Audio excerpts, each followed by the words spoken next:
ধরুন বন্ধু বান্ধব নিয়ে বসে আড্ডা দিচ্ছেন, এমন সময় ঘটে গেল ঘটনা, এমন দুর্গন্ধ ছড়ালো যে সবার চোখ ঘুরে গেল আপনার দিকে।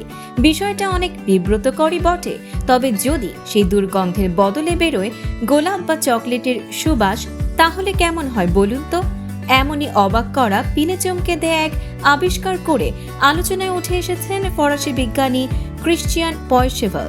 তিনি এমন এক ওষুধ তৈরি করেছেন যা খাওয়ার পর বায়ু ত্যাগ করলে দুর্গন্ধের বদলে বের হয় গোলাপ, ভায়োলেট কিংবা চকলেটের মিষ্টি সুবাস।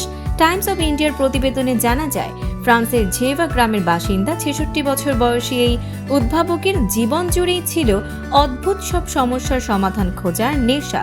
স্থানীয়দের কাছে তিনি পরিচিত সান্টা ক্লজের ছোট হিপো ভাই নামে। এই অভিনব আবিষ্কারের পেছনে রয়েছে এক মজার গল্প। ২০০৬ সালে বন্ধুদের সঙ্গে এক নৈশভোজে অংশ নিয়ে ভয়ঙ্কর দুর্গন্ধযুক্ত বায়ু ত্যাগে নিজেই বিব্রত হয়ে পড়েন পয়সেভাল।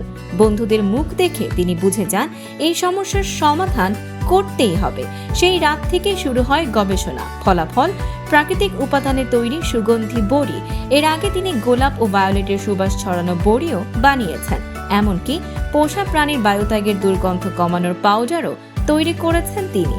ইন্ডিয়া টুডে জানায়, এসব ওষুধে রয়েছে উদ্ভিদজাত কাঠকয়লা, মৌরি, সামুদ্রিক শৈবাল, পাইন রজন, বিলবেরি ও কোকো ফলের নির্যাস। এগুলো শুধু গন্ধ ঢাকে না, বরং পেট ফাঁপা ও গ্যাসের সমস্যাও কমায়। আজ তার এই অদ্ভুত ওষুধ এক আলাদা বাজার তৈরি করেছে।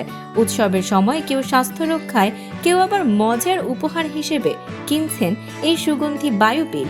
বলা যায়, পেটের বিব্রতকর সমস্যা দূর করে ছোটখাটো এক বিপ্লবী ঘটিয়ে ফেলেছেন এই ফরাসি বিজ্ঞানী। দর্শক, সাম্প্রতিক ও চমকপ্রদ সব খবর পেতে ফলো করুন আমাদের ফেসবুক পেজ CB24 টিভি এবং সাবস্ক্রাইব করুন ইউটিউব চ্যানেল CB24 অফিসিয়াল।